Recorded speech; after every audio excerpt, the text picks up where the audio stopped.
जय बालाजी की दोस्तों, मैं स्वाति एक नई हॉरर स्टोरी में आप सभी का स्वागत करती हूँ।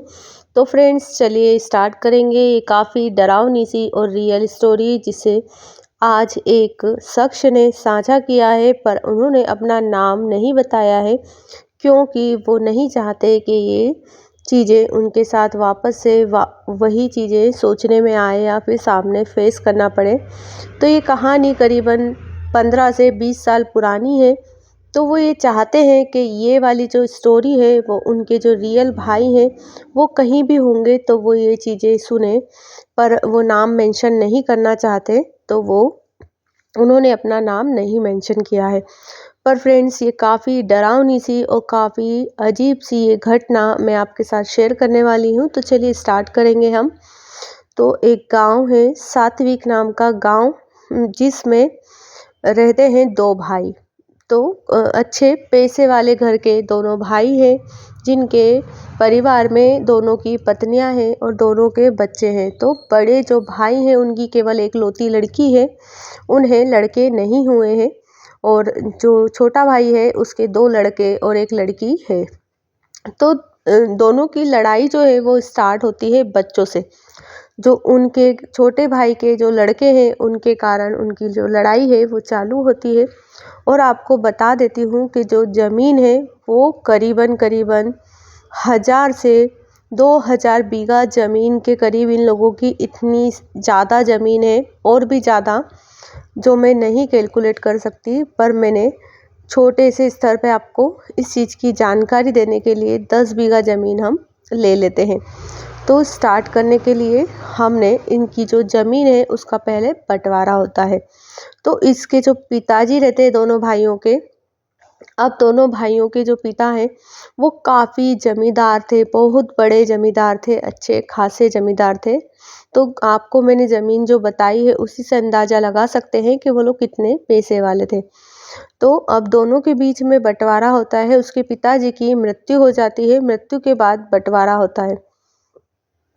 बंटवारा होता है तो जो उसका बड़ा भाई होता है वो अपनी सूझबूझ से और चतुराई से कहता है कि मुझे ज़मीन का जो हिस्सा है वो ज़्यादा चाहिए। तो अब आप समझ सकते हैं, अगर 2000 बीघा ज़मीन है उसमें से जो 60% कितना ज़्यादा निकल जाएगा और 40 कितना कम रह जाएगा। तो इसी तरीके से चलो 10 बीघा ज़मीन में से 6 बीघा ज़मीन उस बड़े भाई ने ले ली और जो 4 बीघा थी वो ज़मीन छोटे भाई के पास आ गई। तो छोटा भाई जो था वो काफ़ी संस्कारी था, उसका गांव में एक अलग ही रुतबा था।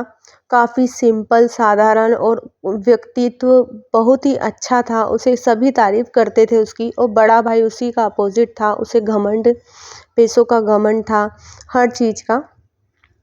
तो दोनों के बीच में अगर कंपैरिजन किया जाता था तो छोटे भाई को काफ़ी तारीफ़ें मिलती थी, काफ़ी सम्मान मिलता था गाँव से। अब जो उसकी कहानी स्टार्ट होती है वो ये है कि उसके थे 2 लड़के। अब बड़े भाई को उसकी हमेशा यही चीज़ों से चिढ़ आती थी कि जो उसकी भाभी और भैया थे वो इसी चीज़ों से चिढ़ते थे कि उसे 2 लड़के हैं और लड़की जो थी दोनों की साथ-साथ में हुई थी, तो लड़की से उसे प्रॉब्लम नहीं थी। पर जो बाद के जो 2 बच्चे थे उसके जो दोनों लड़के थे तो उन्हें उससे काफ़ी प्रॉब्लम होती थी।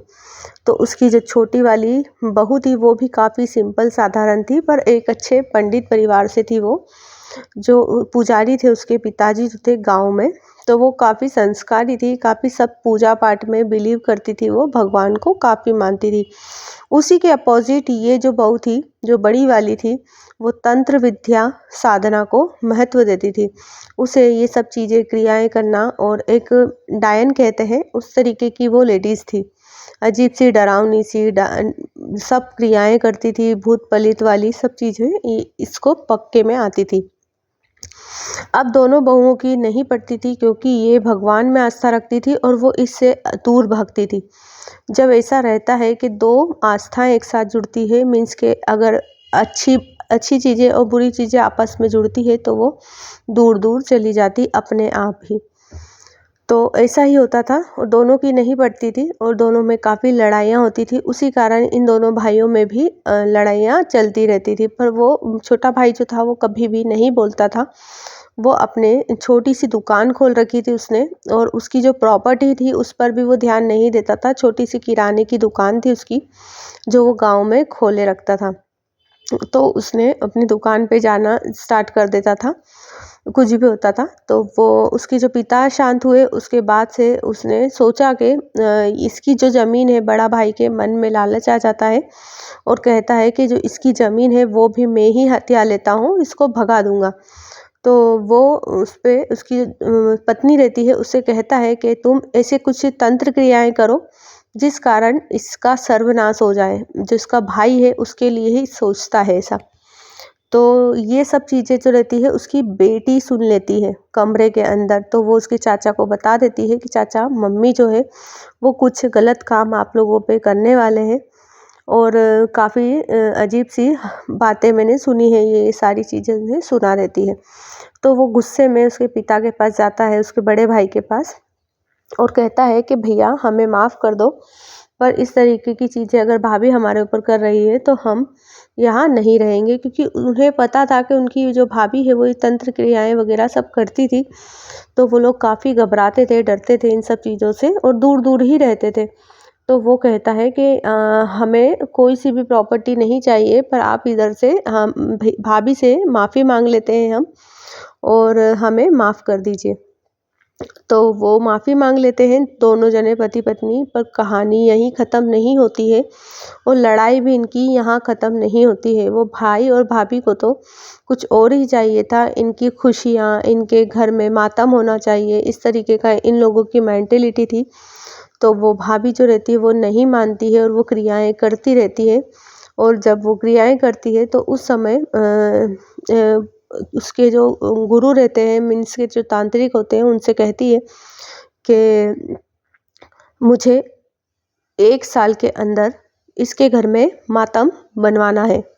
इतनी बातें उसका जो देवर रहता है वो सुन लेता है।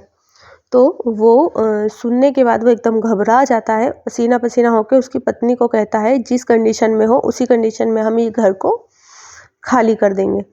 तो वो मान जाती है और वो कहती है कि पर हम इतना बड़ा घर, हमारा जो बड़ी हवेली टाइप का घर था उनका, वो सब छोड़कर हम क्यों किराए के मकान में जाएँगे।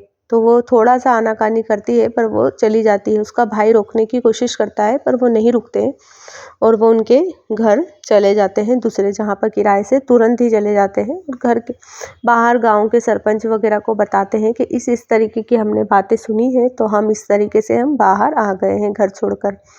तो जो उनके सरपंच उनमें सबसे बड़े रहते हैं, वो काफ़ी एजेड रहते हैं, उनके पिता के दोस्त भी रहा करते थे, तो वो उनका साथ देते हैं लोगों का, उसके छोटे भाई का, और वो लोग वहाँ शिफ्ट हो जाते हैं। तो अब शिफ्ट होने के बाद जब वो निकलते हैं तो उसकी जो भाभी रहती है वो कहती है कि तुम भले ही घर छोड़ रहे हो, पर गाँव तो नहीं छोड़ रहे, मैं तुम्हें नहीं छोड़ूँगी, और जो क्रियाएँ हैं वो तो मेरी चालू ही है, अब मैं तुम्हें जल्दी से जल्दी बताऊँगी। तो उसका जो बड़ा भाई होता है वो कहता है कि तुम जो क्रियाएँ साल भर में करने वाली थी वो 6 महीने में ही कर दो। इन्हें 6 महीने के अंदर ही सब चीज़ बता दो। तो वो छोटा भाई रहता है, वो घबरा जाता है, वो कहता है कि भैया ऐसा हमने क्या कर दिया है, हमें माफ़ कर दो।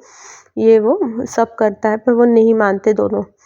तो वो उनके घर चले जाते हैं। अब वो जब रात में सोते हैं तो उन्हें कील ठोकने की आवाज़ें आती हैं। तो उनके चारों घर के चारों तरफ काफ़ी सारे लोग मिलकर कील ठोक रहे हैं, इस तरीके से आवाज़ आती है। पर वो सो जाते हैं, सोचते हैं नया-नया मकान लिया है, कभी कोई भी आ सकता है, आस-पास कोई होगा, या फिर इस तरीके से गाँव में दूर-दूर मकान रहते हैं, पर आना-जाना किसी का लगा होगा, या फिर कुछ चीज़ें होगी जो हमें बाहर नहीं निकलना चाहिए, इस तरीके से बोलकर वो लोग सो जाते हैं। जब वो सुबह उनका बच्चे वहाँ पर फुटबॉल खेलते हैं, तो उसकी जो बॉल रहती है उस बॉल के अंदर वो कील घुस जाती है। तो वो कील अंदर अटक जाती है उसके, मीन्स कि ज़मीन में ठुकी रहती है, पर वो जो बॉल रहती है उसमें अटक जाती है। तो जब उसके पिताजी देखते हैं कि बच्चा कुछ तेज़ी से खींच रहा है, तो छोटा-सा बच्चा उसका छोटा वाले भाई को उस कील की लग जाती है उँगली में। तो थोड़ा-सा खून निकलता है, और फिर वो देखता है, उसका जो पिता रहता है वो देखता है, तो उसके घर में कील चारों तरफ से ठुकी हुई है। तो वो एकदम घबरा जाता है। फिर घबरा कर वो उसकी भाभी के पास जाता है। तो भाभी और भैया से कहता है कि आप लोगों ने मेरे घर के आंगन में कील क्यों ठुकवाई है? आप लोगों का क्या मकसद है? उसने हाथ जोड़कर काफ़ी मिन्नत करके उसने माफ़ी माँगता है कि हमें बख्श दो, आपको अगर ज़मीन चाहिए तो ज़मीन भी ले लीजिए। तो उसका जो भाई रहता है वो धोखे से उससे साइन करा लेता है कि केवल सारी ज़मीन हमें दे दो, तुम्हारी किराने की छोटी-सी दुकान चलाओ और ये ज़मीनें भी हमें दे दो। तो जो 800 बीघा जो इसके पास आती है ज़मीन, वो ज़मीन भी ये इसको दे देता है, साइन कर देता है कि मुझे नहीं चाहिए ये ज़मीन, आप भैया आप ही रख लीजिए, पर मेरे परिवार को नहीं आप कुछ नहीं करेंगे। तो वो मान जाता है और साइन कर देता है, ठीक है साइन कर दो, ये ज़मीन भी हमें दे दो। अब इनके साथ जो था छोटे भाई के साथ, वो सरपंच जो रहते हैं बड़े बुज़ुर्ग वो भी आते हैं, ये अकेला नहीं आता है वहाँ पर। तो वो रोकने की कोशिश करते हैं कि ये तुम्हारा हक है, तुम्हारे पिता की ज़मीन है, तुम साइन मत करो। पर वो कहता है कि जब हम नहीं रहेंगे तो ये ज़मीन किस काम की, इसलिए ये दे देता हूँ ताकि भैया और भाभी हमें परेशान ना करें।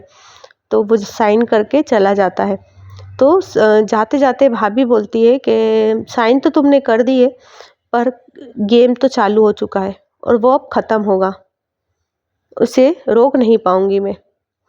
तो वो एकदम घबरा जाता है और घबराते हुए घर चला जाता है।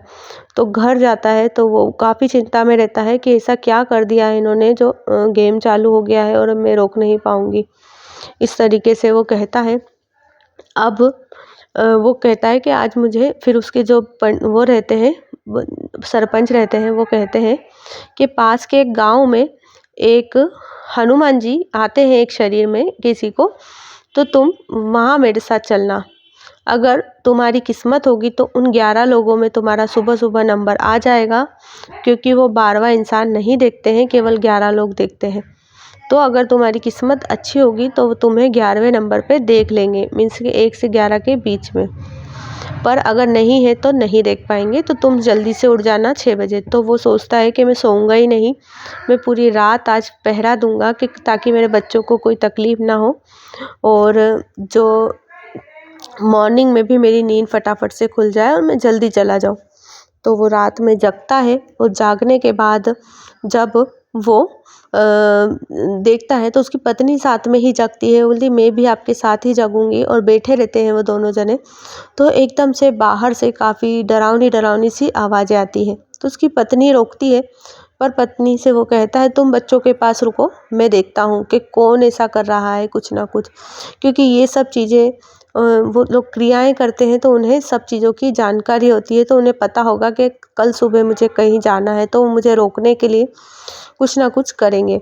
तो वो घर के बाहर जैसे ही जाता है तो वो एकदम घबराता है, क्योंकि काफ़ी डरावनी डरावनी से लोग उसके घर के चारों तरफ फेरे लगा रहे हैं, इस तरीके से उसे दिखते हैं। और जब वो चिल्लाता है तो उसकी पत्नी भी बाहर आ जाती है और बच्चों को छोड़ जाती है। तो जब पत्नी बाहर आती है तो उसकी बच्चों के सर के ऊपर एक लेडीज़ खड़ी है, जिसकी लंबाई उसकी जो बड़ी मम्मी है बच्चों की, वो रहती है। वो चेहरा तो उसका वो दिखता है, पर लंबाई उसने बताया कि जो हमारा छत है उतनी लंबी, उससे भी ज़्यादा लंबी वो झुकी हुई है, इतनी ज़्यादा लंबी दिख रही है। और मतलब बोले बता भी नहीं पा रहा है कि इस तरीके से मैं उसकी लंबाई भी नहीं बता पाता, मेरे बच्चों के सर के पीछे खड़ी है। वो काफ़ी डरावनी सी और काफ़ी भयानक सी दिख रही है। तो अब वो काफ़ी घबरा जाते हैं दोनों, और एकदम बाहर से दौड़ लगाकर अंदर आते हैं और उसी जगह पर देली पर ही रुक जाते हैं। उनके पैरों को बांध दिया जाता है, वो ना आवाज़ निकाल पाते हैं ना वो चल पाते हैं, बस चिल्लाते रहते हैं बिना आवाज़ किए। तो वो एकदम घबराते हैं और उसकी जो पीछे उसके जो खड़ी थी उसे कहते हैं डायन। तो वो बच्चों के नीचे खड़ी थी और उन्हें उठाने के लिए जा ही रही थी कि गर्दन से इस तरीके से बाहर से आवाज़ आती है कि जय बालाजी की, जय बालाजी की, ऐसी 3 बार आवाज़ आती है और वो गायब हो जाती है और इनके पैर भी सही हो जाते हैं। तो वो अभी तक नहीं समझ पाए कि जय बालाजी का जो जयकारा था वो किसने लगाया था। तो उन्हें शायद से वहाँ पर जाना था, इसकी साधना थी। वो भगवान में बिलीव करती थी उनकी पत्नी, तो शायद ही ऐसा कुछ इसीलिए होगा कि वो सब चीज़ें हुई, फिर वो गायब हो गई। तो पहला दिन जो था वो ये इस तरीके से हुआ। तो अब सुबह की 5 बज गई, तो वो नहाया धोया और 6 बजे वो सरपंच के साथ निकल गया। अब निकलते समय उसका जो नंबर था वो 12वें नंबर पे आया। मतलब उस दिन भी उसका जो नंबर था वो नहीं पहुंच पाया और वो उसका काम नहीं बन पाया। तो जो सरपंच थे वो कहते हैं कि मेरे यहाँ पर एक रिश्तेदार रहते हैं, तो तुम यहीं रुक जाओ, हम सुबह सुबह सबसे पहले यहीं आ जाएंगे, तो तुम्हें आना नहीं पड़ेगा। तो वो नहीं मानता है, वो कहता है कि नहीं, मेरी जो पत्नी और बच्चे हैं उनके साथ तो ज़रूर आज कुछ गलत होगा, मैं इन्हें अकेला बिल्कुल नहीं छोड़ सकता हूँ। तो वो नहीं छोड़ता है और वो बोलता है कि सरपंच के मैं यहीं रुक जाता हूँ, मुझसे मेरी उम्र भी ज़्यादा है, मुझसे बार बार नहीं आना जाना होगा, तुम सुबह जल्दी से आ जाना। तो वो बोलता है मैं 5 बजे ही आ जाऊँगा भले ही, पर मैं अभी जाऊँगा। तो वो चला जाता है। अब रास्ते में उसे जो बस मिलती है वो काफ़ी भरी हुई रहती है, उसमें काफ़ी भीड़ रहती है। तो उसे केवल पूरी बस में एक सीट खाली रहती है, तो जहाँ पर वो जाकर बैठ जाता है। वो कहता है कि बस यही सीट है, जिस थोड़ी सी टूटी सी थी, पर वो बैठ जाता है कि एक ही सीट है तो मैं बैठ जाता हूँ। तो अब उसके पीछे उसे एक डरावनी सी लेडीज़ दिखती है। जो खिड़की रहती है उसके प्रतिबिंब से वो सीट पे एक डरावनी सी लेडीज़ दिखती है। तो पलट के देखता है तो सीट खाली रहती है। तो वो फिर से घबरा जाता है। फिर उसे थोड़ी सी दूर पे उसके पास में एक भयानक सा परछाई जैसा दिखता है। तो फिर वो वापस घबराता है। फिर जब वो उतरने वाला रहता है तो उसे उसकी भाभी की परछाई उधर दिखती है, वो भी एक भयानक से रूप में। तो वो एकदम घबराता है और कहता है कि भाभी का कुछ करा धराया है और मेरे घर पे ज़रूर कुछ मुसीबत आई है। तो वो एकदम घबराता हुआ जाता है। अब घबराता हुआ भागता है वो घर की तरफ, और जैसे ही वो बस से उतरने वाला रहता है तो कंडक्टर और बस वाला ड्राइवर बात करते हैं कि आज पता नहीं किसका मुँह देखा था कि पूरी बस खाली आई है, एक भी इंसान नहीं आया है, बस इस आदमी को छोड़ के, मतलब कि इसके पैर या तो ऐसे पड़े कि बस भरा ही नहीं है। तो वो बोलता है कि अरे भाई साहब, पूरी बस भरी हुई थी जब मैं बैठा। तो वो चिढ़ के मारे बोलते हैं तो अच्छा, हम पागल हैं जो हम ऐसी बातें करेंगे कि हमारी बस में कोई है नहीं और हम ऐसी बातें करेंगे कि पूरी बस खाली आई। तो वो बोलता है, एकदम घबराता है, तो वो बोलता है, समझ जाता है कि ज़रूर कुछ ना कुछ गड़बड़ है मेरे साथ, ये सब चीज़ें हो रही है। तुरंत भागता है, तो भागता है जब उसके घर पर जाता है तो घर पर काफ़ी भीड़ लगी होती है, लोग रहते हैं बहुत सारे। तो वो एकदम घबराता है, सब बच्चों को देखता है और उसकी पत्नी को, तो वो सब स्वस्थ रहते हैं। अब उसकी जो भाभी रहती है वहाँ पर आई हुई रहती है, तो भाभी जो रहती है वो कहती है, काफ़ी ज़ोर-ज़ोर से चिल्ला-चिल्ला के रोने लगती है और रोने लगती है, कहती है कि तुम्हारे जो भैया हैं उन्हें डॉक्टर ने कह दिया है कि अब वो नहीं बचेंगे और तुम लोगों से आखिरी बार मिलना चाहते हैं, तो तुम वहाँ पर चलो मेरे साथ। तो वो लोग मान जाते हैं। वो कहते हैं कि तुम भैया की आखिरी इच्छा है कि तुम लोग वहाँ चलो और तुमसे बात करना चाहते हैं। तो वो एकदम घबरा जाता है और घबरा कर कुछ समझ नहीं पाता और अपने बच्चों को और अपनी पत्नी को लेके वहाँ चला जाता है।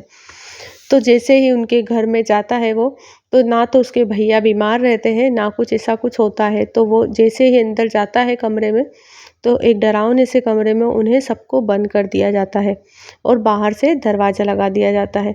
अब उसमें काफ़ी डरावनी-डरावनी सी चीज़ें अंदर छोड़ दी जाती है, जिससे उनकी आखिरी दिन था, मतलब वो पाँचों जनों का इस तरीके से उस कमरे को, कंडीशन को कर दिया जाता है और उन्हें छोड़ दिया जाता है।